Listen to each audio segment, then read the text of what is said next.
할렐루야. 오늘은 시편 121편 1절에서 8절까지 말씀으로 영원까지 지키시는 하나님이라는 제목으로 말씀을 나누도록 하겠습니다. 지난 시간에 우리는 믿음에 관해서 같이 생각해 보았습니다. 우리가 평상시에 살아가는 데 있어서도 믿음이 필요하고 영적 전쟁을 위해서도 믿음이 필요하며 하나님과의 깊은 교제를 위해서도 믿음이 필요하다는 것을 같이 생각해 보았습니다. 오늘은 하나님께서는 우리가 믿어도 될 만큼 충분한 분이시다라는 것을 같이 생각해 보도록 하겠습니다. 옛말에 이런 말이 있죠. 믿는 도끼에 발등 찍힌다라는 말입니다. 이 말은 잘 되리라고 믿고 있던 일이 어긋나거나 믿고 있던 사람이 배반하여 오히려 해를 입는다라는 것을 비유하는 말입니다. 예전에 이런 일이 있었습니다. 동네에서 10년 넘게 얼굴을 보고 지낸 사람이 있었다고 합니다. 마음이 맞는 사람들이 335 모여 개를 만들었습니다. 그리고 개주는 무려 15년 넘게 아무런 이상 없이 돈을 잘 관리해오고 있었습니다. 그런데 어느 날 개를 들고 있던 어떤 사람이 자신의 순번이 다가오자 개주에게 물어보려고 개주에게 연락을 해보았는데 아무리 연락을 해도 그 개주가 전화를 받지 않더랍니다. 당연히 사람들은 10년 넘게 개를 함께 운영했었고 그 사이에 돈을 받은 사람들도 여러 명 있었으니까 어느 누구도 그 개주를 의심하지 않았습니다. 그런데 그 개주가 몇십억의 규모의 돈을 들고 잠적해 버리고 만 것입니다. 이런 상황을 두고 믿는 도끼에 발등 찍힌다고 말할 수 있을 것입니다. 이런 일은 자주 있는 일은 아니지만은 간혹 살다 보면은 경험할 수가 있어요. 저희들도 대구에서 사역을 할 때에 저희 집 우리 주변에 살던 사람들 중에 그러한 일들이 일어나는 것을 직접 목격할 수가 있었습니다. 그래는 우리는 이러한 경험들로 인해 서로에 대한 불신의 마음을 갖게 되는 것 같습니다. 사실 에덴 동산 이후로 인간은 전적으로 타락하여 온전히 믿을 수 없는 그런 존재가 되고 말았죠. 현대 철학자 중에 라캉이라는 철학자가 있습니다. 이 철학자는 인간의 욕망에 대해서 다루었는데 다른 사람들의 욕망에 의해서 우리가 길들여져 가고 변해간다는 의미로 타자의 욕망이라는 말을 사용하였습니다. 나라는 존재의 그 정체성은 바로 다른 사람들의 욕망에 의해 달려 있다라는 것입니다. 그러니 어떤 사람과 함께 하느냐라는 것은 매우 중요한 것이지요. 예전에 김진홍 목사님의 간증을 들어본 적이 있는데 이 김진홍 목사님은 사회운동을 하다가 감옥에도 여러 번 갔다 온 분입니다. 그런데 감옥에 다녀온 경험으로 이야기하는 중에 이런 얘기를 한 적이 있어요. 처음으로 범죄하여 감옥에 들어갔다 온 사람들이 있답니다. 감옥에 들어갔다고 오면은 정신을 차리고 바른 사람이 되어야 할 것 같지 않습니까?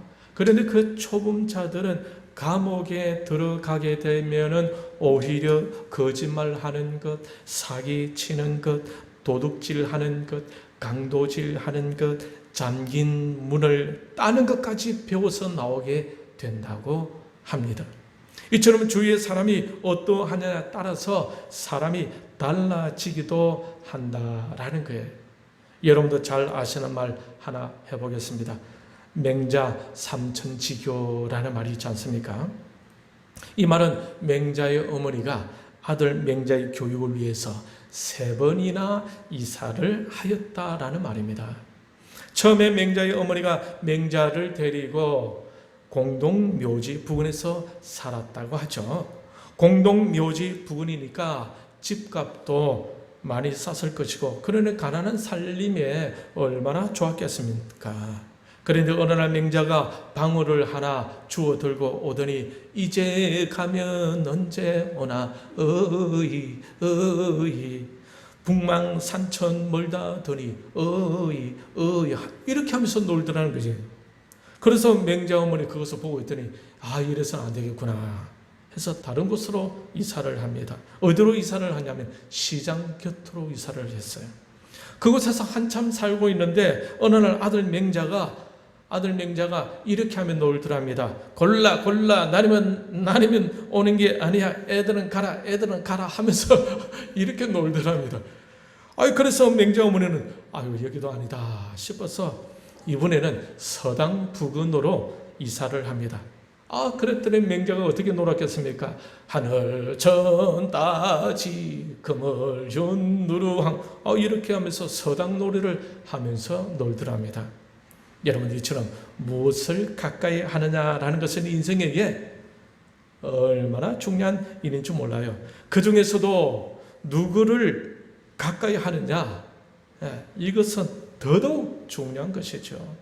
오늘 본문에서 보면 시편 기자는 누구를 바라보고 있습니까? 하나님을 바라보고 있습니다. 얼마나 감사한 일입니까? 왜 감사한 일입니까? 하나님은 우리가 바라보아도 충분한 이유가 있으신 분이시기 때문에 그렇습니다. 시편 146편 5절은 이렇게 말씀하고 있어요. 야곱의 하나님을 자기의 도움으로 삼으며 여호와 자기 하나님에게 자기 소망을 두는 자는 복이 있도다. 오늘 이 자리에 나와 하나님을 의지하며 예배 자리로 나온 여러분들이 복이 있는 줄 믿습니다. 오늘 본문에서 시편 기자는 어떤 하나님을 말씀하고자 합니까? 지키시는 하나님, 영원히 지키시는 하나님을 강조하고 있어요. 자신이 경험한 하나님을 시로 표현하고 있는데 오늘 본문에서 시편 기자는 이 지킨다라는 단어를 무려 몇 번이나 사용하고 있습니까? 6번이나 사용하고 있어요. 3절에 보면은 지키시니 이가 졸지 아니하시리로다. 4절에 이스라엘을 지키시는 이는 졸지도 아니하시고 5절에 여호와는 너를 지키시는 이시라.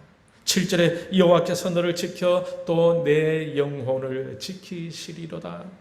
8절에 여호와께서 너의 출입을 지금부터 영원까지 지키시리로다.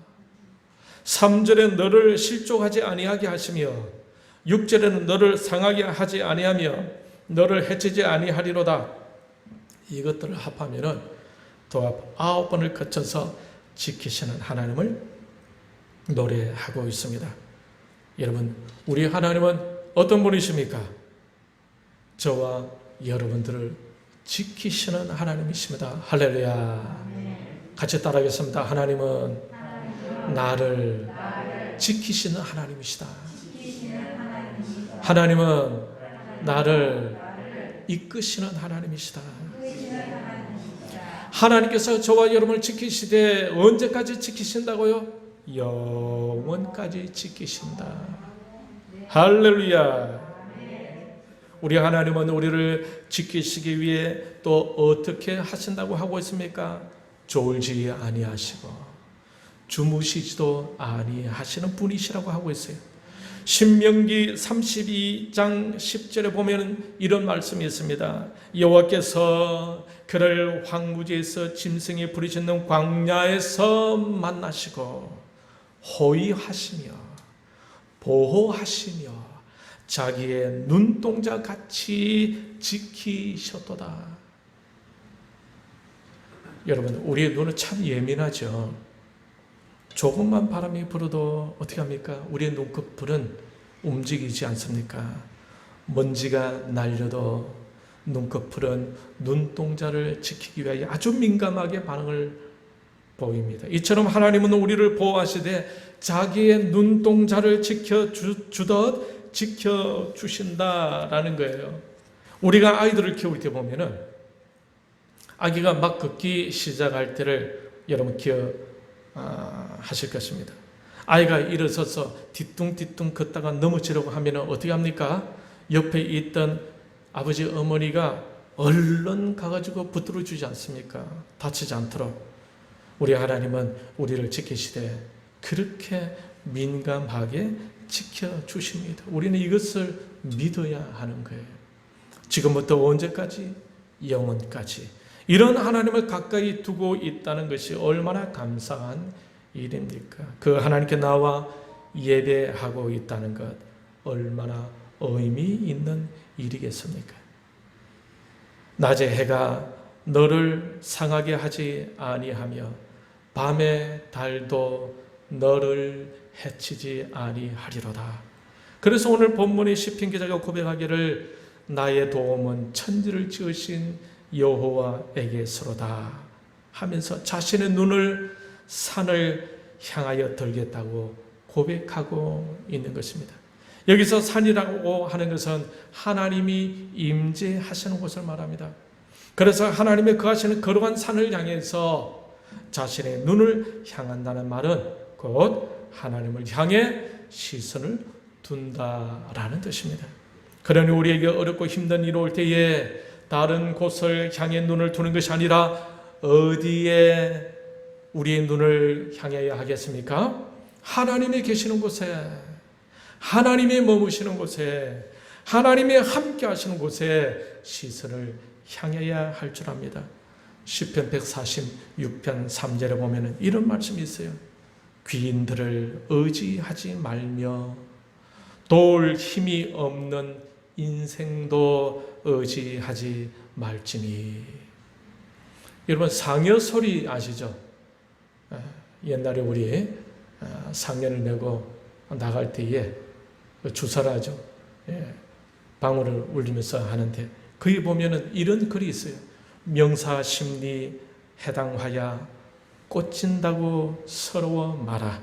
명년 3월 봄이 오면 너는 다시 필연만은 우리 인생 한 번 가면 다시 오기 어려워라. 이런 내용이 있어요. 여러분 우리 인생은 어떤 인생입니까? 한 번 가면은 다시 오지 않는 인생입니다. 그러니 이 인생을 의지하지 말고 영원까지 지켜주시는 하나님만을 의지하는 것이 맞는 말이지 않겠습니까? 하나님이 계시는 곳을 바라보고 하나님이 계시는 곳을 찾아야 할 것입니다. 그래야 우리의 영이 살게 되는 거예요.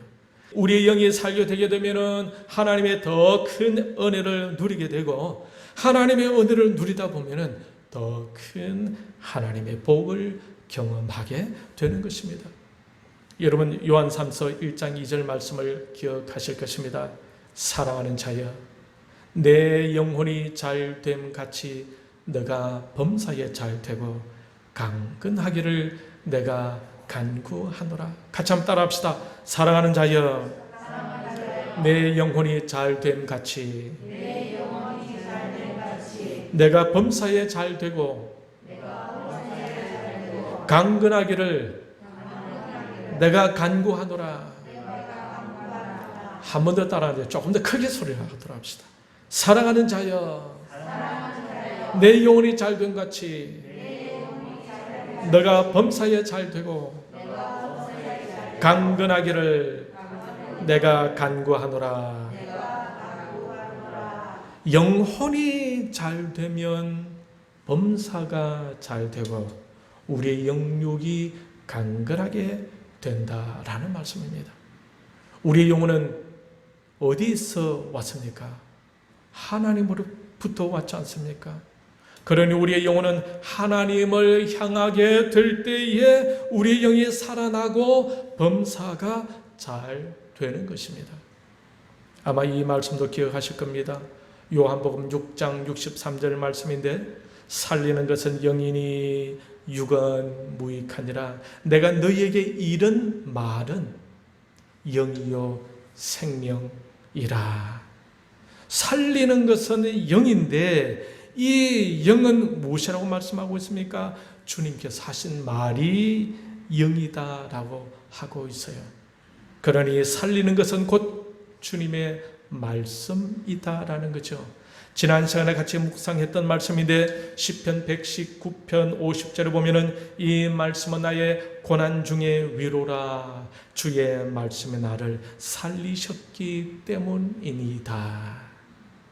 그러니 하나님의 말씀이 있는 곳이 하나님의 임재가 있는 곳이고 하나님이 거하시는 곳이죠. 이곳을 시편 기자는 산이다라고 하고 있습니다.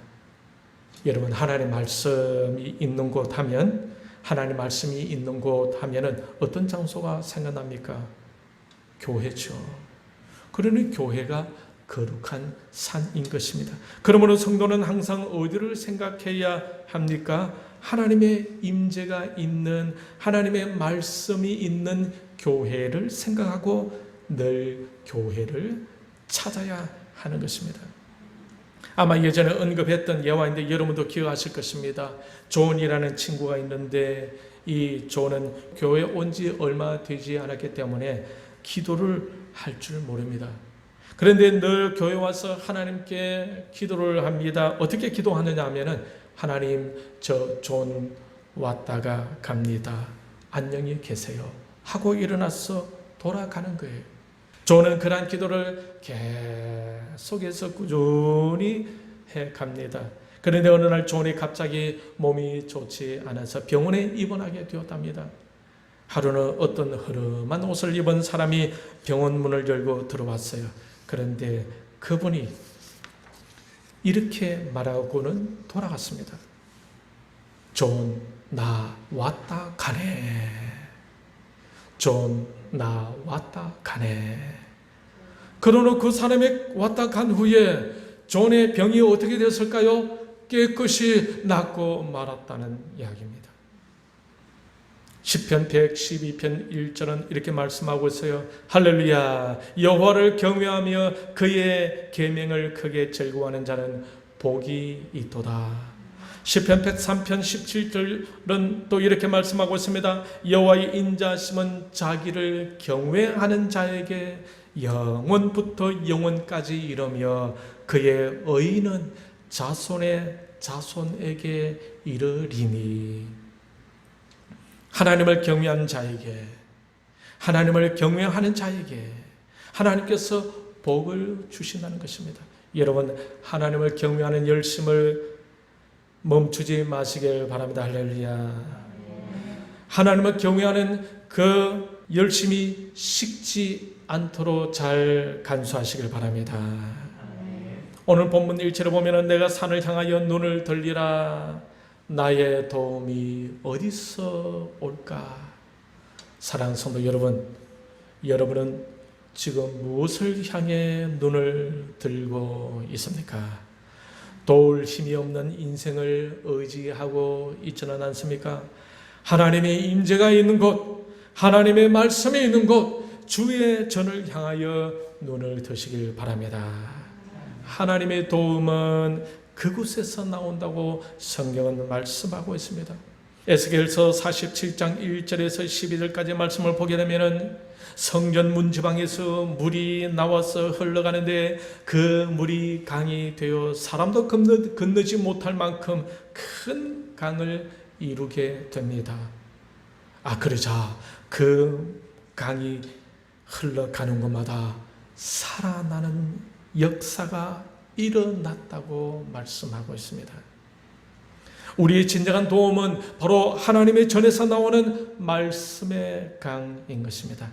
그래서 우리는 거룩한 하나님의 임재가 있는 전을 바라볼 때에 우리가 살아나고, 우리가 살아날 때에 우리가 있는 주변도 살게 되고, 우리 주변이 살아나게 될 때에 우리 지역이 살고, 우리 지역이 살아날 때에 이 나라도 살게 되는 것입니다.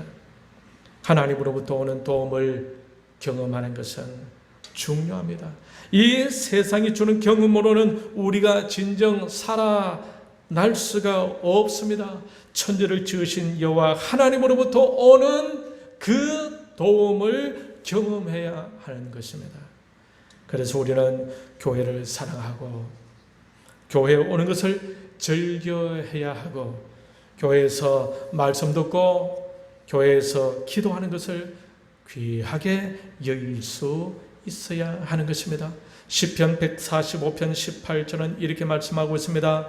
여호와께서는 자기에게 간구하는 모든 자, 곧 신실하게 간구하는 모든 자에게 가까이 하시는도다. 오늘 본문 시편 121편은 위에 시작할 때 위에 보면은 성전에 올라가는 노래라고 적혀 있을 것입니다. 시편 기자는 이것을 깨달은 거예요. 성전을 향해 눈을 들고 성전에서 나오는 하나님의 도움을 사모하여야 진정 살만 나는 삶, 승리하는 삶을 살 수 있다라는 것입니다. 사랑하는 성도 여러분, 주의 전을 사랑합시다. 주의 전을 향하여 눈을 듭시다. 시편 84편 4절은 이렇게 말씀하고 있습니다. 주의 집에 사는 자들은 복이 있나니 그들이 항상 주를 찬송하리이다. 시편 84편 10절 말씀은 주의 궁정에서의 한 날이 다른 곳에서의 첫날보다 나은즉 악인의 장막에 사는 것보다 내 하나님의 성전 문지기로 있는 것이 좋사오니. 오늘 본문의 시편 기자는 시련과 역경을 당하는 성도들에게 어떻게 권면하고 있습니까? 진정한 도움은 하나님으로부터 나오니 주의 전을 향하여 눈을 들고 그곳에서 하나님의 임재를 경험하며 하나님을 만나는 것에 힘쓰라 라는 것입니다. 시편 144편 15절은 이렇게 말씀하고 있습니다. 이러한 백성은 복이 있나니 여호와를 자기 하나님으로 삼는 백성은 복이 있도다. 사랑하는 성도 여러분, 어려운 시절을 보내고 있습니다. 이때 우리의 도움은 어디서 오겠습니까? 오직 하나님부터 옵니다. 이것을 분명하게 알고 오늘 본문의 기자, 시편 기자처럼 하나님의 전을 향하여 눈을 들 수 있기를 바랍니다. 이 전을 찾아서 말씀 듣고 기도하고 예배하는 훈련에 스스로 잘 임하는 복된 여러분들이 다 되시기를 바랍니다. 시편 기자의 하나님을 저와 여러분도 가까이 하고 있다는 것 얼마나 감사한 일입니까? 이번 주도 지금부터 영원까지 지켜주시는 하나님을 더욱 가까이서 바라보면서 믿음을 더욱 굳건하게 하여 영적 전쟁에서 승리하시는 저와 여러분, 그래서 다가오는 주일 예배는 더 기쁨으로 더 감사함으로 하나님께 예배에 올려 드릴 수 있기를 주님의 이름으로 축원합니다. 이 시간 우리 말씀을 생각하면서 같이 기도하겠습니다.